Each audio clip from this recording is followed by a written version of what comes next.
Hello friends, super magic રસોઈમાં મિત્રો હું આપનું સ્વાગત કરું છું। આજે હું આપણે વિન્ટરમાં એટલે કે શિયાળામાં જેકેટ છે, ગરમ કપડાં છે, ઊનના કપડાં છે, એ મોસ્ટ ઓફ આપણે યુઝ કરતા હોઈએ છીએ।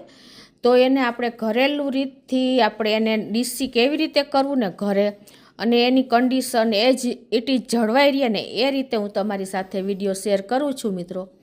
તો તમને ચોક્કસ આ વિડીયો ઉપયોગી થશે। તમને ગમે તો લાઈક કરજો, શેર કરજો અને સબસ્ક્રાઈબ કરવાનું તો ભૂલતા જ નહીં। તો મિત્રો આપણે શિયાળામાં જો ગરમ કપડાં છે, જેકેટ છે, ઊનના કપડાં છે એ વધારે ઉપયોગ થતો હોય છે, અને આપણે ઘરમાં ગમે ત્યાં હેંગ કરતા હોય છે, હેંગરમાં છે એટલે વધારે મેલા થાય છે। તો એને આપણે ડીસીમાં દઈએ છીએ ને તો કેટલો બધો આપણે ખર્ચો પણ થઈ જાય છે અને ટાઈમ પણ લાગે છે। તો આપણે ઘરે જો આ રીતે ડ્રાય ક્લીન કરશું ને તો ઇઝીલી તમારે ઘરે થઈ જશે અને કોઈ જાતની ઝંઝટ નહીં રહે મિત્રો। તો તમને એન્ડ સુધી આ વિડીયા સાથે જોડાયેલા રહેજો। તો મિત્રો જો આપણે શિયાળામાં આ રીતના જેકેટ છે, પછી આપણે ગમે તે ગરમ કપડાં છે એ ઉપયોગ થાય છે ને ત્યારે જો આ સ્લીવ છે એની બધી મેલી જ હોય છે, તમને ખ્યાલ જ આવી જતો હોય છે। જો આ રીતે અંદર પણ એટલા જ આપણે મેલા થઈ જાય છે, અને આ જેકેટને તમે ડીસીમાં દો ને તો ઘણી વખત એના કલર ચેન્જ થઈ જાય છે, પછી લૂઝ થઈ જાય છે મટીરિયલ। તો તમે ઘરે હું તમને આજે ઘરેલું રીતથી જે બતાવું છું ને એ રીતે તમે ડીસી કરશો ને તો તમારે કોઈ જાતનો ખર્ચો પણ નહીં લાગે, પ્લસ તમારે ઇઝીલી તમે ઘરે એવી ને એવી કન્ડિશન કપડાની જળવાઈ રહે ને મિત્રો એ રીતે તમે ક્લીન કરી શકશો। જો આ સ્લીવ છે એ બધું ઘણી વખત એમને એમ રહી જતું હોય છે, જો આ રીતે મેલા થયા હોય છે ને તો સહેલાઈથી તમે ઘરેલું રીતથી સાફ કરી શકો છો મિત્રો। તો આજે હું તમને આ લાઈવ બતાવું છું। તો મિત્રો જો ઘરે ડ્રાય ક્લીન કરવા માટે જેકેટને આપણે ગરમ કપડાને શું કરવાનું છે કે આ રીતે તમારે નળ ચાલુ કરી દેવાનો છે, અને એમાં તમારે અડધો પાઉચ શેમ્પુ નાખી દેવાનું છે।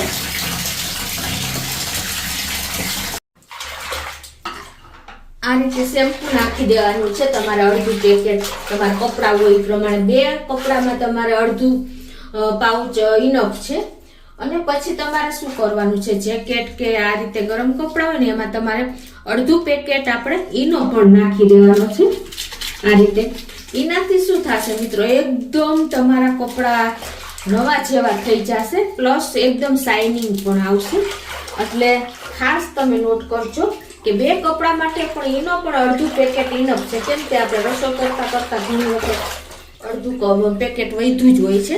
પછી તમારે જે આ જેકેટ છે એ બધા આ રીતે બોળી દેવાના છે, એને તમારે કાંઈ પણ નથી કરવાનું, ખાલી પાણીમાં બોળી જ રાખવાના છે। ઘણી વખત આપણે શું કરતા હોઈએ છીએ કે આપણે સ્લીવમાં આ રીતે ઘસતા હોઈએ છીએ કે ચાલો આપણે આ રીતે ઘસી નાખી, પણ એનાથી શું થાય છે કે કપડાની કન્ડિશન વિખાઈ જાય છે, ગોળી થઈ જાય છે, ઘણી વખત લીન્ટ થઈ જાય છે, તો આપણા કપડાની કન્ડિશન વિખાઈ જાય છે, કપડાં ખરાબ લાગે છે મિત્રો। એ કાંઈ નથી કરવાનું, ખાલી તમારે આ રીતે ઈનો અને શેમ્પુ નોર્મલ પાણી જ વાપરવાનું છે, ગરમ પાણી પણ નથી વાપરવાનું, ખાસ તમે નોટ કરજો ડ્રાય ક્લીન કરવામાં। અને તમારે 10 મિનિટ આ રીતે શેમ્પુ અને ઈનો વાળા પાણીમાં બોળી રાખવાના છે મિત્રો। તમને ખ્યાલ આવી જતો હશે, જો પાણી કેટલું બોળું થઈ ગયું જો છે ને, જો ખાલી તમે બોળશો ને ત્યાં જ તમારા જેકેટનો મેલ એકદમ દેખાઈ જશે, જો છે ને, જો સાઈડમાં તમને પાણી દેખાતું જ હશે। આ રીતે 10 મિનિટ થઈ ગઈ છે, અને હવે આપણે એને તાજા પાણીમાં પણ નાખી દેશું। જો મિત્રો કેટલું પાણી પણ કદડા જેવું દેખાય છે, જો છે ને, તમને ખ્યાલ આવી જતો હશે। હવે ઈનો અને શેમ્પુના પાણીમાં આપણે 10 મિનિટ બોળ્યા પછી કાઢીને જો આ રીતે તમારે ક્લીન પાણીમાં તારવી લેવાના છે, એટલે એકદમ સરસ તમારું જેકેટ છે, ગરમ કપડાં છે બધા એકદમ ડીસી થઈ જશે, અને જો એકદમ સરસ તૈયાર થઈ જશે। હવે મિત્રો આપણે જો તાજા પાણીમાં તારવા પછી તમારે શું કરવાનું છે કે આપણા જેકેટ કપડાની કન્ડિશન એવી ને એવી જળવાઈ રહે ને એના માટે તમારે આ કન્ડિશનર એ નાખવાનું છે, અડધો પાઉચ જેવું। અને પછી તમારે જે આપણે આ જેકેટ ધોયેલા છે ને એ તમારે આ રીતે એમાં બોળી રાખવાના છે 5 મિનિટ. એટલે એકદમ તમારા જેકેટ છે, ગરમ કપડાં છે, એ બધાની કન્ડિશન એકદમ સોફ્ટનેસ હશે. તમારું કપડું એકદમ સોફ્ટ રહેશે. જેવી કન્ડિશન હશે ને એવું સરસ રહેશે. એટલે આ રીતે તમારે કન્ડિશનર વાળા પાણીમાં બોળી રાખવાના છે મિત્રો. એટલે તમારે ક્યાંય પણ ડ્રાય ક્લીન કરાવવા બહાર જવું નહીં પડે. એવા સરસ તમારા કપડાં તૈયાર થઈ જશે. પછી કન્ડિશનરમાંથી કાઢ્યા પછી મિત્રો 5 મિનિટ પછી તમારે છે ને 5 મિનિટ કન્ડિશનરમાં રાખ્યા પછી તમારે આ રીતે હેંગરમાં હેંગ કરી દેવાના છે જેકેટ જેવું આપણે વોશ કર્યા છે ને એ. અને પછી તમારે આને છાંય જ સૂકવવાના છે, કાંઈ નથી કરવાનું. આપણે આ રીતે ભલે પાણી થોડોક ટાઈમ થશે ને ત્યાં બધું નીતરી જશે. આ રીતે તમે કરશો ને હેંગરમાં એટલે એની કન્ડિશન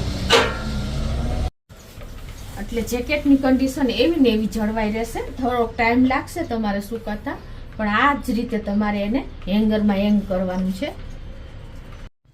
એ જ રીતે મિત્રો જો આપણા ઊનના કપડાં છે ને એને પણ આપણે ઘણી વખત ડ્રાય ક્લીનમાં દઈએ છીએ ને પછી એની કન્ડિશન ખરાબ થઈ જાય છે અને ખર્ચા પણ એટલા જ લાગે છે.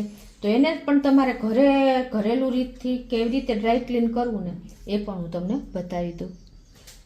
આ રીતે આપણે જો ગરમ કપડાં એટલે કે ઊનના કપડાં ધોવા માટે પણ આપણે આ રીતે શેમ્પૂ જ નાખી દેવાનું છે. એટલે શું થશે કે તમારા કપડાની કન્ડિશન નહીં વિખાય. અને આ રીતે આપણે આમાં પણ તમારે ગરમ પાણી તો વાપરવાનું જ નથી. આવી રીતે તમારે સેજ નોર્મલ પાણી જ લેવાનું છે. અને પછી તમારે જે આ ગરમ આપણે ઊનના કપડાં છે ને એને આ રીતે આપણે શેમ્પૂના પાણીમાં બોળી દેવાના છે. મિત્રો તમે ખાસ એક નોટ કરજો કે આમાં આપણે ઈનો નથી નાખવાનો, ખાલી શેમ્પૂ જ આપણે નાખવાનું છે. અને આ રીતે તમારે એને 10 મિનિટ કે 15 મિનિટ બોળી રાખવાના છે. એટલે તમારા કપડાની કન્ડિશનને એકદમ એવી સરસ અને એવું સરસ ડીસી થઈ જશે ને ડ્રાય ક્લીન મિત્રો કે તમારે બહાર કરાવવાની જરૂર પણ નહીં પડે. અને આમ એકદમ નીટ એન્ડ ક્લીન તમારા ઊનના કપડાં થઈ જશે. પછી તમારે જો આપણે આ ઊનના કપડાં શેમ્પૂમાં આપણે 10 થી 15 મિનિટ બોળી રાખ્યા પછી તમારે એને નીચોવી નાખવાના છે. અને પછી તમારે એને હેંગરમાં કે દોરીએ નથી નાખવાના, કેમ કે આની કન્ડિશન એવી હોય છે કે જો આ રીતે હેંગ થશે ને મિત્રો તો એ મટીરિયલ એવું હોય છે કે આમ લોંગ એટલે કે લાંબુ થતું જાય છે અને એની કન્ડિશન વિખાઈ જાય છે. તો એના માટે તમારે શું કરવાનું કે આ રીતે તમારે કોઈ પણ ટેબલ ઉપર કે એ રીતે કપડું રાખી દેવાનું અને પછી એની ઉપર તમારે આ રીતે ઊનના કપડાને સૂકવી દેવાના છે મિત્રો. જો તમે હેંગરમાં નાખશો કે દોરીએ નાખી દેશો ને તો એ એકદમ એની કન્ડિશન વિખાઈ જાય છે. તો તમારે આ રીતે જો કપડાને સૂકવી દેવાના છે. કોઈ પણ જગ્યા ઉપર કપડું રાખી અને છાંયે સૂકવવાના છે મિત્રો. તડકે પણ નથી સૂકવવાના, કેમ કે તડકો લાગે છે ને તો કપડાનો કલર પણ ચેન્જ થઈ જાય છે અને તમે હેંગ કરશો તો એની કન્ડિશન ચેન્જ થઈ જાય છે. મટીરિયલ એ ટાઈપના જ હોય છે ઊનના કપડાના. એટલે આ રીતે તમે જો ઊનના કપડાં ઘરે ડ્રાય ક્લીન કરશો ને તો તમારે ક્યારેય પણ બહાર કરાવવા જવાની જરૂર નહીં પડે. કોઈ જાતના ખર્ચા નહીં લાગે, કોઈ જાતનો ટાઈમ પણ નહીં લાગે મિત્રો. તો તમને ચોક્કસ મિત્રો આ વિડીયો બંને ઊનના કપડાં છે, જેકેટ છે, ગરમ કપડાં છે, ઘરે ડીસી કરવાના એટલે કે ડ્રાય ક્લીન કરવાનો વિડીયો ઉપયોગી થશે મિત્રો. તમને ગમે તો લાઈક કરજો, શેર કરજો અને સબસ્ક્રાઈબ કરવાનું તો ભૂલતા જ નહીં.